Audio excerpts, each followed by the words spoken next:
Hello everyone, this is Renee. I'm here with part 2 of our 12 at a time sock series. This is the top down series. If you haven't already, you can check out the part 1 video by clicking the suggested link at the top of the screen. In this video, I'm going to do a full round and I'm going to give you tips and tricks on how to deal with certain issues as they come up, best practices for sort of how I've been doing this. I'm going to do fast forward as I'm knitting so that, you don't have to see it all in real time, but I'm also going to put some numbers in the drop down or in the description box that will allow you to just move past that fast forward part if that's not something that you're interested in. So these 12 at a time socks I'm working on, I'm doing toddler socks. And then I am also going to be doing these with heel flaps and gussets. So normally I knit my socks from the toe up, but a lot of people were interested in knowing how to do them from the toe or from the top down with heel flaps and gussets. Personally, it would not be my preferred method of construction just because I think the heel is going to end up getting to be a little bit fiddly, but we're going for it. Let's just do it. Working forward, I think what I'm going to do is I'm probably going to end up making these shorty socks because I'm using the Rye Light pattern by Tin Can Knits for these, but I found that actually I might be a little bit short on certain ones of my yarns, like this beautiful pink here, the Stroll, Knit Pick Stroll that I'm working with. I think I'm going to be running short on some of these. I might have cut myself a little short. So I'm going to end up doing, I think, shorty socks just so that I can get, 6 pairs of socks out of these, and I'll have some cute little gifts for my niece. So if you want to know which yarns I used, there will also be that information in the description box below. I don't have any affiliations with any of these yarn companies or any of the products that are being used, but I know a lot of people have questions about, which yarns, if you like the look of it or something like that. I want to make sure that I get that information to you. So now let's go ahead and get started. You can see here that I have all of my 12 yarns leading into the box here, and I actually went ahead and I wove in all of the ends on these. It makes it so much cleaner to look at. It makes it so much easier to focus your attention on. Just having the extra little strings makes it look much more chaotic than it actually is. So I do recommend doing that if you are a person who likes to weave in ends as you go. I highly recommend that. So now you can see my yarn is coming from the wrong end, so I do actually need to turn. So I wanted to put that on video. So I'm going to take this and I'm going to put it on top of the box, and I'm just going to go ahead and flip it around here. And as I do that, you can see that now my white socks, which are my beginning of round socks, are now on the front, and my yarn is coming from the right area. Now, if I just pick this up as I put it in the box, you can see all of my yarn would be on the front side of the work. And I really don't like that as I'm working with it. And so what I do is I give it a little flip. So I'm going to just lay these all back out, and I'm just going to give them all a little flip. You can do it as, a whole, or you can do it individually like I just did. But now you can see once we do that, all of the yarn comes out on the second needle here. And so next step, what I'm going to do is I'm going to take the second needle, so the needle on the back side of my right side, and I'm going to take the needle on the front side of the end, and I'm just going to pull. You can see that that'll tighten up, and then you'll get some extra space on the needles here. So I'm just going to pull them nice and tight like this. And then I'm going to work these yarns up, or these socks up the needle. And then kind of as I go, I'm just going to give it a little snug. So this needle is going to end up being my working needle. So I'm going to take the needle from my end, and that's going to end up being my working needle, which means that this one is going to end up flailing around. So this is the one you have to be a little bit more cautious about with it flailing around and things like that, if it gets stuck up in the working yarn. Now I just tucked it in there. You certainly don't have to do that, and it might actually get in the way a little bit. I just don't like the noise that it makes until it gets secured. So you know, until it gets secured, it's just kind of flopping around here, and I really don't like that. So I'm just tucking it into the end here, just so that it doesn't make that noise that I don't like. And then so I'll just start knitting with my end needle. I'm going to bring that around to the front, and I'm going to work with yarn 1 into sock 1. And so I'm still working the rib on these. I'm just working in 1 by 1 rib at the moment. Oops, and I dropped a stitch. I always seem to do that. It's okay, we can just ladder it up. Okay, back on track.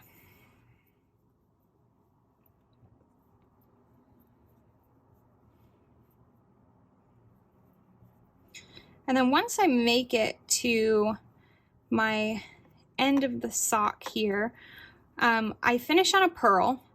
And then I want to take and make sure, I don't want to leave my yarn on the front of the work like this, because it's going to end up causing it to come from the wrong place for my box organization.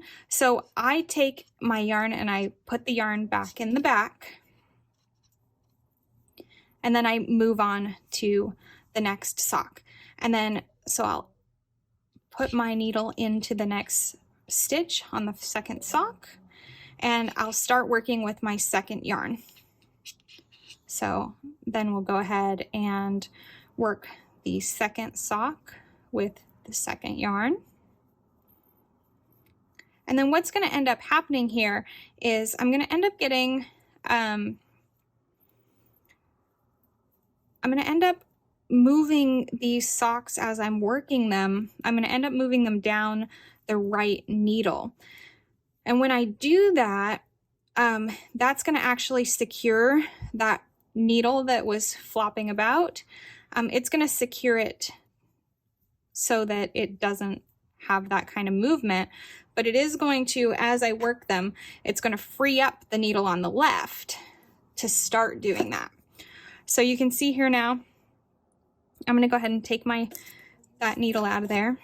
And then I got a little bit of a twist here, that's okay. So I can just take this sock and work it down, slide it down to the end, and now you can see that that's a little bit more secured. It's not going to be as obnoxious. So then I'll just bring my rest of my socks up, and then, you know, just as I keep working them, I'm just going to keep pushing them down like this. And so I'm going to go ahead and fast forward through the rest of this, and we will, once I get to the end of the round, I'll show you how I flip it around.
Okay, so now we can see here, we've worked our way through half of the stitches on the needle. So now what we want to do is we want to just go ahead and take that, put it right back on our box, and then we're going to flip it around again, and then we can bring it back.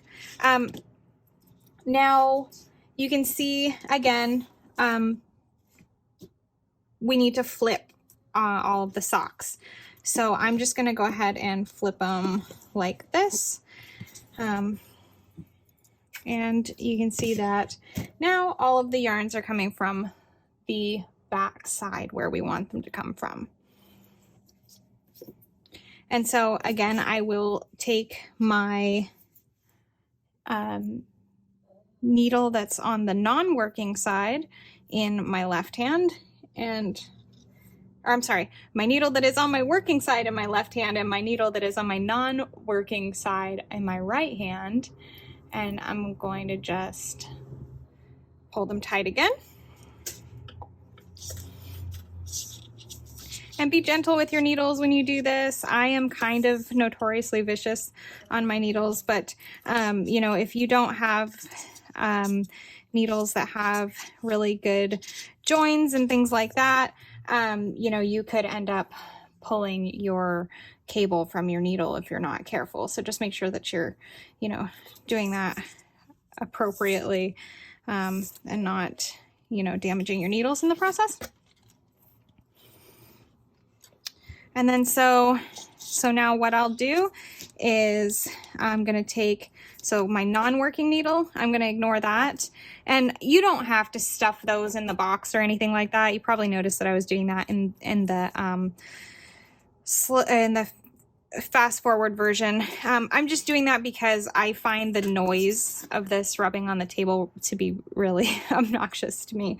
But so that's the only reason I'm really doing that. Otherwise, you know, you can do this also to try to keep from having that needle flailing through your working yarns, because when the needle flails through the working yarns is when you end up having issues with tangles and things like that. If you do it this way, the way that I'm doing it, you won't have any tangles as long as, you know, you're working in order. And I mean, you don't really have a choice but to work in order, but you know, as long as you're working without, you know, dropping the work, without twisting it around too much, you know, flipping it back and forth. I recommend finishing one round before you get up and go, you know, to go get a drink of water from the kitchen or something like that. That way you're picking it back up where you left off. So on this side, we're just going to do the exact same thing. We're just going to start with the tail end of our working needle, and we're going to work down the line on all these socks again, just to get back to the beginning of round.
So this is kind of where you want to be aware of the end of your needle, because as you're working, if this needle goes through these yarns here and brings them up this way, you can see how that might get you into a bit of a tangled mess. So you always want to make sure that you know, you're watching the ends of these needles just to make sure that they're not, you know, wrapping their way in between your working yarns. This is the thing that I warn the most about is, you know, yarn management and things like that. It really comes from the ends of these needles. So just make sure you're cautious about, you know, how your working needles or how your non-working needles are interacting with your yarn.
Another thing that's really easy to do is when you get to, like if you're working two socks that are the same color, it's really easy to just kind of move on to the next stitch with your yarn from the first one, and then you're going to end up knitting these two socks together and you're going to have a big mess and you're going to have to tink it all back, and it would not be fun. So just make sure that you pay extra mind to that as well.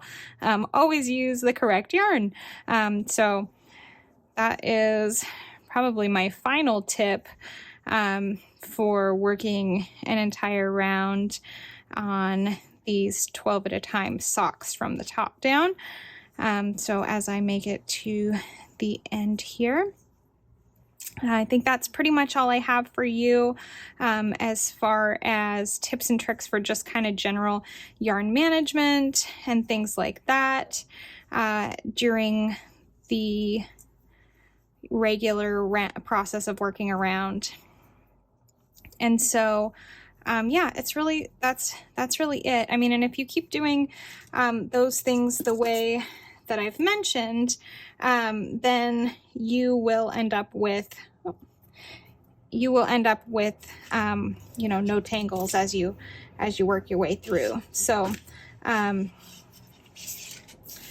is how we do it. And you can see now we have made an entire round of work on our 12 at a time socks. So if you have any questions, feel free to put them down in the comment box. I'm happy to answer any questions. I'm going to be making another video for the heel flap coming soon. Like I said, I'm making these into shorty socks, so you won't have to wait for me to go through the full leg on these, which will be great. And then we will move forward onto that as soon as we get there. And like I said, if you have any questions, just drop them down in the comment box and I'll try to answer those in my next video, as well as if you want alerts for when the next video goes live, hit the subscribe button. Feel free to like, share, and comment, and I'd love to hear from you. So thanks so much for watching, and I hope y'all have a great day.